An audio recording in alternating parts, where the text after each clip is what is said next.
바다에서는 예기치 못한 충돌과 좌초, 전복, 화재, 침몰 등의 이유로 퇴선을 해야 하는 경우가 있습니다. 물론 이런 일이 일어나선 안 되겠죠. 하지만 유비무환이라는 말이 있듯 부득이한 상황을 대비해 안전하고 신속하게 퇴선하는 방법을 알려드리겠습니다. 네, 이번에도 전문가님을 모시고 이야기 나눠보도록 하겠습니다. 안녕하세요. 안녕하세요. 사실 퇴선은 배를 버리는 거잖아요. 선장님이나 선원분들 모두에게 쉬운 결정은 아닐 것 같습니다. 맞습니다. 결코 쉽지 않죠. 때문에 퇴선 결정을 제때 하지 못해 배와 함께 목숨을 잃는 사고가 심심치 않게 발생하는데요. 생명만큼 중요한 건 없습니다. 네, 이 시간을 준비한 이유이기도 하죠. 먼저 퇴선에도 순서가 있을까요? 그렇습니다. 선장은 먼저 해경 등의 조난이나 화재 사실을 통보하고 구조를 요청해야 합니다. 이때 구조를 요청하는 시점이 매우 중요한데요. 구조 요청을 해야 하나 말아야 하나 처음 고민이 되는 바로 그 순간에 요청을 해야 합니다. 네. 퇴선 역시 퇴선을 처음으로 고민하는 순간에 곧바로 퇴선 준비를 하셔야 합니다. 이렇게 구조 요청을 한 다음엔 3단계로 퇴선을 진행하는데요. 모든 선원이 구명조끼를 입고 갑판에 직결을 하고 구명뗏목을 투하하고 탑승합니다. 그런 다음 안전한 지역으로 이동하여 조난 신호탄을 발사하여 위치를 알립니다.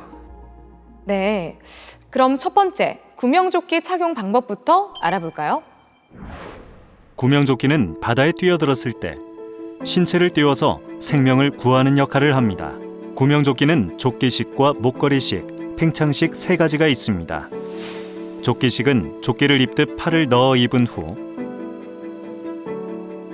가슴, 배, 허리, 목 부분에 있는 끈을 묶어서 구명조끼를 몸에 밀착하여 착용합니다.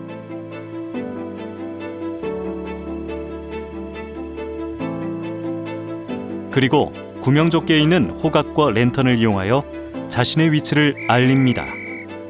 목걸이식 구명조끼는 머리부터 구명조끼를 쓴 다음 허리 부분의 끈을 등 뒤로 돌려 버클을 채우고 밴드가 몸에 밀착되도록 합니다. 팽창식 구명조끼는 커버를 벗겨 꺼낸 후 한쪽 어깨를 끼우고 머리에 집어넣은 후 남은 어깨끈을 어깨 뒤쪽으로 돌려 허리 부분으로 연결합니다. 그 다음 구명조끼가 몸에 밀착되게 허리끈을 조정하여 착용합니다. 이후 아래쪽에 양쪽 작동줄을 잡아당기면 자동으로 팽창되고 만일 제대로 팽창되지 않는다면 구명조끼에 붙어있는 호스를 불어서 팽창시킵니다. 네, 구명조끼 착용 방법에 대해 간단하게 알아봤습니다. 구명조끼를 착용한 다음에는 갑판에 집결해서 구명뗏목을 투하해야 한다고 했는데요. 이 구명뗏목은 배 안에 있는 거죠? 맞습니다. 지금 사진에서 보이는 원통 같은 게 구명뗏목입니다. 아, 제가 상상했던 것과는 조금 다르네요. 엄밀히 말하면 이 속에 팽창식 구명뗏목이 들어 있습니다. 이것을 바다에 던지면 통이 갈라지면서 구명뗏목이 나오는 거죠. 그렇군요. 그럼 이 구명뗏목을 사용하는 방법부터 자세히 알아보겠습니다. 구명뗏목은 해상에서 사용할 수 있는 마지막 탈출 장비입니다. 먼저 가드레일을 벗긴 다음 연결줄이 선박에 묶여 있는지 확인합니다. 그런 다음 구명뗏목이 내려갈 방향에 장애물이 있는지 확인한 후 안전핀을 위쪽으로 뽑습니다. 이후 T레버를 몸쪽으로 당기고 구명뗏목이 펼쳐질 때까지 연결줄을 잡아당깁니다. 구명뗏목이 완전히 펼쳐진 것을 확인한 다음 뛰어내리거나 사다리를 이용하여 내려갑니다. 만일 구명뗏목이 뒤집혀 펼쳐졌다면 바람 방향을 보면서 뒤집어 사용해야 합니다. 모든 선원이 탄 것을 확인한 후 연결줄을 잘라 선박에서 이탈합니다. 구명뗏목 안으로 들어간 다음에는 뗏목 안에 비치된 칼로 연결줄을 자르고 노를 저어 신속히 안전한 곳으로 대피합니다.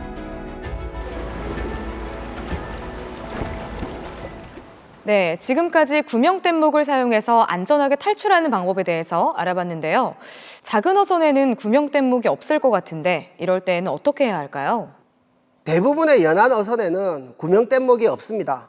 이 경우 어쩔 수 없이 물로 뛰어들 수밖에 없습니다. 해상 조난자는 육상 조난자에 비해 25배 빠른 속도로 체온 손실이 일어나고 그로 인해 사망하기도 하는데요. 구조될 때까지 체온을 유지하는 게 관건입니다. 그래서 준비했습니다. 바다에 뛰어들었을 때 체온과 체력 손실을 최소화하며 생존하는 방법. 간단하게 살펴보시죠. 체온을 유지하기 위해서는 바닷물에 뛰어들기 전에 최대한 옷을 두껍게 껴입고 그 위에 구명조끼를 착용합니다. 그리고 가능한 신발을 벗고 몸을 수직으로 세워 바다에 뛰어든 다음 함께 누워뜨기를 합니다. 이를 위해선 두 팔을 위로 쭉 뻗어 올려 만세 자세를 취하고 하늘을 똑바로 바라보며 누운 자세를 만들고 두 다리를 자연스럽게 벌려 뻗어줍니다. 그리고 그 자세대로 양옆 사람과 손을 잡습니다.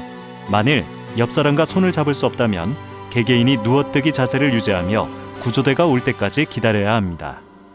이때 누워뜨기 외에도 손으로 무릎을 끌어안고 최대한 웅크린 채 바닥을 바라보는 자세인 새우등 뜨기, 손과 발을 쭉 편 상태에서 온몸에 힘을 빼고 엎드린 채 고개를 들어 호흡하는 엎드려 뜨기 자세도 체온과 체력 손실을 줄이는 데 도움이 됩니다. 이제 마지막 세 번째 단계가 남아 있습니다. 바로 조난 신호탄인데요. 이것은 자신의 위치를 알리는 거죠? 그렇습니다. 구명 뗏목에 탑승한 다음에는 뗏목 내 비치된 로켓 낙하산 신호, 신호 홍염, 발연부 신호 등을 사용하여 수색팀이 쉽게 찾을 수 있도록 위치를 알려야 합니다. 그럼 지금부터 각 신호탄별 사용 방법에 대해서 알아보도록 하겠습니다. 로켓 낙하산 신호는 주야간 넓은 범위의 해상 조난 신호용으로 사용합니다. 사용법은 먼저 하부 덮개를 제거하고 발사장치의 줄을 잡아당깁니다. 그 다음 발사장치의 방아쇠를 수평으로 하고 다른 손으로 방아쇠를 누릅니다. 그러면 낙하산을 단 조난 신호가 약 300m 공중까지 발사되고 적색 불꽃의 조명이 발생하며 40초간 천천히 낙하하며 연소됩니다. 나머지 신호탄류도 간단한 방법으로 사용할 수 있습니다. 네, 각 신호탄별 사용 방법 잘 기억하셔야겠습니다. 좋은 말씀 감사합니다. 감사합니다. 지금까지 불의의 사고로 퇴선을 해야 할 경우 신속하고 안전하게 대피하는 방법과 조난 신호탄 사용법에 대해 알아봤습니다. 급박한 퇴선 상황에 직면했을 때 몸이 먼저 반응할 수 있도록 앞서 소개해드린 퇴선 방법과 순서를 충분히 숙지하고 익히셨으면 합니다. 여러분의 목숨보다 소중한 것은 없습니다.